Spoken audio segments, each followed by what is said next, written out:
Gold, trusted gold buyers. మీరు తాకట్టు పెట్టిన బంగారాన్ని విడిపించి ఈ రోజు ఉన్న మార్కెట్ ధరకు కొనబడను.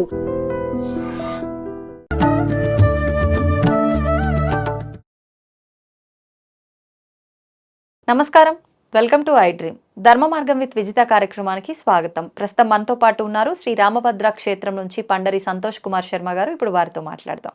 నమస్తే అండి. జై శ్రీరామమ్మ. మనం ఇందాక ఒక వీడియోలో మాట్లాడుకున్నట్టు ఆషాఢ మాసంలో మనకి పూరి జగన్నాథుడి రథయాత్ర కూడా 12 రోజుల పాటు చాలా అట్టహాసంగా జరుగుతుంది అని చెప్పి ఒక్కసారి దాని గురించి కూడా వివరించండి. జగన్నాథుడు జయతు జయతు దేవో దేవకీ నందనోయం, జయతు జయతు కృష్ణో వృష్టివంశ ప్రదీప, జయతు జయతు మేఘ శ్యామల కోమలాంగ, జయతు జయతు పృథ్వీ భారనాశో ముకుంద. స్వామివారు భూమి మీద భారం తొలగించడానికి అనేక అవతారాలు ధరించాడు.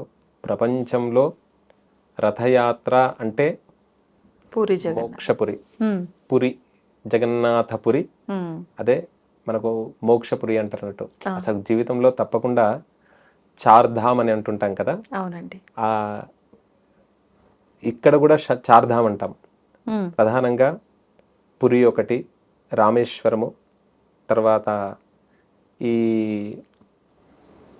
బద్రీనాథ్. ఈ స్మాల్, ఈ తప్పకుండా ఇవి మానవుడు తప్పకుండా ఇవి దర్శించాల్సినటువంటి క్షేత్రాలంట.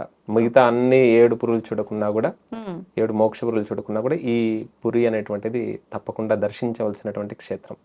అందులో ఈ రథయాత్ర అనేక రాష్ట్రాల నుండి వెళ్తారండి. అసలు జీవితంలో ఆ రథాలను చూస్తుంటే, దారు అంటే కర్రతో చేయబడినటువంటిది, ఒక స్వచ్ఛమైనటువంటి వేప జాతిలో కూడా అనేక వృక్షాలు. ఇప్పుడు అశోకం అంటే ఇప్పుడు స్వచ్ఛమైన అశోక చెట్లు కనబడతలేవు కదా, మామూలు కనబడుతుంది. కానీ అక్కడ మాత్రం స్వచ్ఛమైనటువంటి ఒక వేప నింబ వృక్షానికి సంబంధించినటువంటిది. అక్కడ నుండి దారుతోని చేయబడినటువంటి రథాలు, తర్వాత విగ్రహాలు కూడా మూల విరాట్టులకే రథం అండి. అక్కడ చాలా విశేషం అది. మనకు జ్యేష్ఠ పౌర్ణమి రోజు అంటే అక్షయ తృతీయ రోజు ఈ రథాలని ప్రారంభం చేస్తారు, తీయడము చేయడం అంతా కూడా.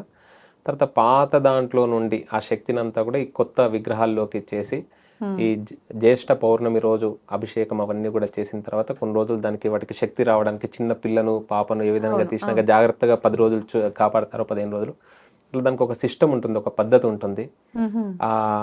అందులోకి ప్రాణశక్తిని ఆవాహన చేసి 3 రథాలలో చాలా విశేషంగా మనకు ఆధ్యాత్మిక, ఆది భౌతిక, ఆది దైవిక అన్న విధానంగా ఆ 3 రథాలను కనులారా చూడాలండి, సరిపోదు. అంత అద్భుతమైనటువంటి, ప్రపంచమంతా కూడా జగన్నాథ రథయాత్రను చూస్తుంటారు. ఇది ఎప్పుడు ప్రారంభమవుతుంది అని అంటే సరిగ్గా ఆషాఢ శుద్ధ విదయ రోజు ప్రారంభమవుతుంది ఈ జగన్నాథ రథయాత్ర. ఒక 12 రోజులు అలా సాగుతూ ఉంటుంది. కొన్ని వేల మంది దానికి విధి విధానంగా, అక్కడ పాండాలు అంటారు అన్నట్టు. గురువులనా పాండాలు అంటే ఇంకా అక్కడ పూజారులు అన్నట్టు, గురువులు అన్నట్టు, వాళ్ళంతా కూడా దానికి విధి విధానంగా చేస్తూ ఉంటారు. ఇది చాలా విశేషంగా ఈ 3 రథాలకు కూడా ఏంటిదంటే పేర్లు, జగన్నాథ రథానికి ఏంటిదంటే నందిఘోష అని పేరు. అవి అక్కడ ఆ నందిఘోష అనేటువంటి రథానికి పసుపు, ఎరుపు రంగు కలిగినటువంటి వాటితోని గోపురాన్ని తయారు చేస్తారు. చూడడానికి మనం చూస్తుంటాం కదా, అన్ని రంగులతో ఉంటుంది మనకు. అలా ఆ ధ్వజం పైన శక్తుల్ని కూడా ఆవాహన చేస్తారు. జగన్నాథుడి యొక్క రథం నందిఘోష. అక్కడ నందిఘోషకి ఆ ధ్వజం పైన హనుమంతుడు, చంద్రుడు, శంఖము వీటిని చేసి, వాటికి రథాలకి లాగడానికి గుర్రాలు ఉండాలి కదా, శ్వేతవర్ణమైనటువంటి తెల్ల గుర్రాలు. 3 రథాలకు 3 విధానాలుగా ఉంటుంది. తెల్ల గుర్రాలు అవి హరిదశ్వ అనేటువంటి ఒక 4 పేర్లు తోని ఉంటాయన్నట్టు. హరిదశ్వ. దీనికి పాలకుడు ఎవరు అంటే గరుత్మంతుడు, సారథి ధారకుడు అని చెప్పారన్నట్టు. అలా రథాన్ని తాగే లాడులో కూడా ఏదైతే లాగుతుంటాం కదా, ఆ తాడులో కూడా ఒక సర్పశక్తిని ఆవాహన చేస్తారు. దానికి కూడా ఒక ప్రత్యేకమైనటువంటి పేరు ఉంటుంది. ఒక 9 పార్శ్వాలు ఉంటాయి. వాటికి కూడా వరాహుడు, తర్వాత గోవర్ధనుడు, రాముడు, ఇలా పేర్లు ఉంటాయి. ఒక్కొక్క రథానికి ఒక్కొక్క విశేషం. తాడుకి, తర్వాత ఆ గుర్రాలకు పేర్లు, తర్వాత ఆ రథానికి, ఆ ధ్వజానికి, అలా విశేషంగా వీటి వెనకాల కూడా ఏదైనా ఆంతర్యం ఉందా? ఇవన్నీ ప్రతిదానికి శక్తితో కూడుకున్నటువంటిది కదమ్మా. ఎన్నో ఆంతర్యం, ప్రతి దాంట్లో కూడా ఒక కారణం ఉంటుంది. తర్వాత బలభద్రుడి యొక్క రథం తాళధ్వజ అనేటువంటి, ఇంతకుముందు మనము జగన్నాథుడి యొక్క రథానికి నందిఘోష నందిఘోష అని మనం చెప్పాం కదా. ఈ బలభద్రుడు రథం పేరు తాళధ్వజ. దీనికి 14 చక్రాలు. ఈ రథం పైన ఆకుపచ్చ అంటే ఉదయం గ్రీన్ కలర్, సుజలం సుఫలం సస్యశ్యామలం అలాంటి దృశ్యాన్ని చూడాలి. అంటే కంటి దోషాలన్నీ కూడా పోతుంటాయి. ప్రకృతిని ఆస్వాదించాలి. ప్రకృతే అమ్మవారు. ప్రకృతిం వికృతిం విద్యాం సర్వభూత హితప్రదాం. నిజంగానే భగవంతుడు వస్తే మనం ఉండగలుగుతామా? కాబట్టి ప్రకృతిలో ప్రతి ఒక్కరు కూడా దైవస్వరూపం ఉంటుంటారు. అలా ఈ గోపురంగా అమరుస్తారు. ఈ ధ్వజం పేరు ఉన్మని అని. దీనికి ఏంటంటే మనకు జగన్నాథుడి యొక్క రథానికి తెల్ల గుర్రాలు, దీనికి నలుపు రంగు గుర్రాలు అన్నట్టు వర్ణం. తీవ్ర ఘోర దీర్ఘ శ్రమ స్వరార్ణవ అని.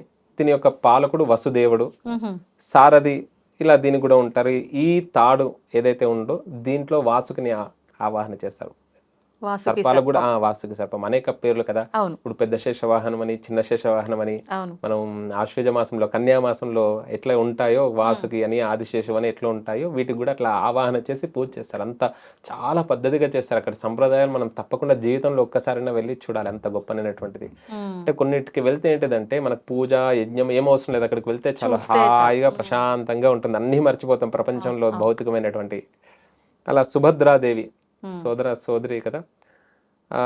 సుభద్రాదేవి రథ దేవదలన అనేటువంటిది, తర్వాత దర్పదల అనేటువంటి పేరు కూడా ఉంది. 2 పేర్లు. దీనికి 12 చక్రాలు ఉంటాయి. నలుపు ఎరుపు రంగులో ఆ గోపురాన్ని పైన గోపురాన్ని మనం 3 వర్ణాలను చూస్తుంటాం. ఒక్కొక్కటి ఒక్కొక్క రకంగా ఉంటుంది. అది చూడడానికి కూడా చాలా అందంగా ఉంటుంది. మనం ఆకాశంలో మనం చూస్తుంటాం కదా అప్పుడప్పుడు. ఆ ఇంద్రధనుస్సు చూసినప్పుడు ఎంత అందంగా, అది ఒక వింతగా చూసినప్పుడు ఆ రథాలను చూస్తే కూడా ఆ కేవలం అంటే మాధ్యమం ద్వారానే చూస్తే అంత ఆనందంగా ఉంటే ప్రత్యక్షంగా చూస్తే ఇంకెంత అందంగా ఉంటుంది. ఎంత అసలు జీవితంలో అనుభవించాల్సిందే అక్కడ ప్రసాదం. అందుకనే బృందావనంలో మట్టి, పురిలో ప్రసాదం. తప్పకుండా తుంగా స్నానం, తుంగా పానం, గంగా స్నానం ఈ జీవితంలో తప్పకుండా మానవుడు చేయనట్ట. పురి ప్రసాదం ఒక్కసారైనా జీవితంలో తీసుకోవాలి. ఇక్కడనే కాదు, ఖచ్చితంగా కొంచెం ఒక్క మెతుకైనా కూడా అక్కడ జరిగేటువంటి ప్రసాదమే ఇక్కడ మన తెలుగు ప్రాంతాల్లో ఈ బోనాలని, తర్వాత వారాహి నవరాత్రులని, ఆషాఢ అమ్మవారికని నివేదనని, అన్నపూర్ణగా మనం స్మరిస్తుంటాం. ఒక్కొక్క ప్రాంతం వైపు ఒక్కొక్క ఆచారం. అక్కడ ఆ కుండలలో ప్రసాదాలు చేస్తారు. అసలు మనం చూసి తను అంటే అంత అద్భుతంగా ఉంటుందమ్మా. ఇలా ఈ ధ్వజం పేరు నాగాంబిక. ఇలా ఎర్ర రంగు గుర్రాలు ఉంటాయి. అంటే గుర్రాలు ఎరుపు అంటే ఇంతకుముందు చెప్పినట్టు అరుణ సూర్యాస్తమయంలో వచ్చేటువంటి అలాంటి. ఇప్పుడు జగన్నాథుడికేమో తెలుపు రంగు, బలభద్రుడికి నలుపు రంగు, ఇక్కడేమో తెలుపు రంగు అంటే ఆ వర్ణం వేస్తారు ఎరుపు రంగు. అలా రథానికి రక్ష కూడా ఉంటారు అన్నట్టు. త్రిపుర సుందరి కమల పద్రం ధరించి ఉంటుంది అన్నట్టు. అలా పాలకురాలు జయదుర్గా అని, సారథి దీనికి అర్జునుడు. ఇలా చాలా గొప్పనైనటువంటివమ్మ. ఈ రథయాత్రకు ముందుగా 2 రోజుల ముందుగానే దేవతా మూర్తులు నేత్రోత్సవం అని అంటాం కదా మనం. అలాంటి నేత్రోత్సవాన్ని దర్శించవచ్చు. నేత్రోత్సవం అంటే ముందు రోజు 2 రోజుల ముందంటే పాడ్యమి, అమావాస్య కంటే ముందు చతుర్దశి. అలా నవయవ్వన దర్శనం అని అంటారు దాన్నే వాళ్ళు. అలాంటి దర్శనాన్ని మనం దర్శించవచ్చు. ఆషాఢ శుద్ధ విధేయ రోజు పాండాలు అక్కడంతా కూడా, ఇక్కడ పూజారులు అనుకోండి, మేళతాళాలతో ఉదయకాలం పూజ నిర్వహించి మణిమా మణిమా మణిమా అంటారు. మణిమా అంటే జగన్నాథ జగన్నాథ జగన్నాథ అని అంటారు అన్నట్టు. అలా స్మరిస్తుంటారు. జై జగన్నాథ జై జగన్నాథ జై జగన్నాథ అని. అలా పెద్ద పెట్టిన నినాదాలు చేస్తూ విగ్రహాలని కదిలిస్తూ ఉంటారు. ఆ ఉత్సవాన్ని పహండి అంటారు. ఒడియా భాషలో పహండి అని అంటారు అన్నట్టు. అక్కడ నుండి ప్రారంభం అవుతుంది. అలా గుండీచా ఆలయానికి వెళ్లేందుకు సిద్ధమైనటువంటి సుభద్ర, జగన్నాథ, బలభద్రులు రథాలుండగా ఇలపై నడిచే విష్ణువుగా అనే ఆ విష్ణుమూర్తిని కొలుస్తూ ఉంటారన్నట్టు అందరూ కూడా. అలా పురి రాజు పల్లెకిలో వస్తాడు. వచ్చేసి బంగారు చీపురుతో నూడుస్తారంటారు కదా, ఆ 3 రథాలు నూడుస్తారన్నట్టు. అలా పరమాత్ముని ముందు ఎవరైనా సరే, పరమాత్మనే కదా రారాజు ఎవరంటే భగవంతుడే, రాముడే రాజు అని అంటాం కదా. అలా జగన్నాథుడే రాజు. ఎవరైనా ఏ రాజులైనా కూడా చీపురు పట్టాల్సిందే ఆయన ముందట. ఆయన దగ్గర చీపురు పడితేనే. అందుకనే దేవాలయాల్లో మీరు ఎన్ని దానాలు చేసినా, ఎన్ని ధర్మాలు చేసినా, ఆ దేవాలయానికి కానివ్వండి, మీరు ఏ క్షేత్రానికి వెళ్ళినా, ఏ దేవాలయానికి వెళ్ళినా కూడా ఊడ్చిన వాళ్ళకు చాలా ఫలితం వస్తుందండి. అద్భుతమైనటువంటి ఆ చెట్లకు చుట్టూ శుభ్రం చేయడం కానివ్వండి, అలా అక్కడ గోవులు ఉంటే గోవులకు శుభ్రం చేయడం కానివ్వండి, ఇవన్నీ చేస్తే అధికమైనటువంటి ఫలితం. ఎవరికైనా నిజంగా అనారోగ్య సమస్య ఉంటే 40 రోజులు గోశాలలో సేవ చేయండి, లేకపోతే దేవాలయంలోకి వెళ్ళండి అని అంటుంటారు కదా, క్షేత్రానికి వెళ్ళి ఉండండి అని అలా చెప్తారు. దీన్నే చేరాపహర అని అంటారు అన్నట్టు, అంటే బంగారు చీపురుతో ఊడుస్తారు అన్నట్టు. ఇలా అనేక విశేష అంశాలు ఉన్నాయి. తర్వాత దాని మీద ఒక పక్షి కూడా ఎగరదంటారు. గుళ్ళోకి వెళ్తేనేమో సముద్రం, నీలాచల పర్వతం కదండి, అక్కడ లోపలికి వెళ్తే సముద్రం శబ్దం రాదు, బయటకు వస్తే మాత్రం వస్తుంటుంది. తర్వాత ప్రత్యేకంగా సుదర్శనుడు అండి అక్కడ, ఈ ముగ్గురుతో సహా సుదర్శనుడు కూడా ప్రత్యేకంగా ఆరాధన ఉంటుంది. ప్రతిభట శ్రేణి భీషణ వరగుణ స్తోమ భూషణ జనిభయస్థాన తారణ జగదవస్థాన కారణ నిఖిల ధర్మ దర్శన నిగమ సద్ధర్మ దర్శన. అలాంటి ధర్మ దర్శనుడు అందరినీ కూడా ధర్మ మార్గంలో తీసుకువెళ్ళాలని కోరుతూ, ధర్మ మార్గం ద్వారా మీకు కూడా ఆషాఢ మాసం, ఆధ్యాత్మిక మాసం శుభాశయ, శుభాకాంక్షలు. ధన్యవాదాలండి. మీకు కూడా చాలా చక్కటి వివరణ ఇచ్చారు. నిజంగా అంటే ప్రతి ఒక్కటి పేరుతో సహా వివరించారు. నిజంగా చాలా ఆనందంగా ఉంది. మీరు వివరిస్తుంటే కూడా ఒక్కొక్క రథం ఇట్లా అట్లా అని చెప్పి నిజంగా కళ్ళ ముందర అలా కనిపిస్తున్నట్టుగా అనిపిస్తుంది, అంత ఫీల్ వచ్చింది నిజంగా. ధన్యవాదాలండి. ధన్యవాదాలమ్మ. జై శ్రీరామ్. దీన్ని తవ్వండి, తవ్వుతూనే శివలింగం. సరే దాన్ని అట్లా కప్పేసేయండి, చూపించదండి. Krishna is there. మూర్తి పూజ కాదు, సాక్షాత్ బ్రజేంద్ర నందన భగవాన్ ఉన్నారు మూర్తిలో. ఏమీ ఆశించకుండా ఆరాధించే వాళ్ళు కూడా ఉన్నారా ప్రభుజీ? నిజమైన భక్తి అంటే మనకు తెలియదు కాబట్టి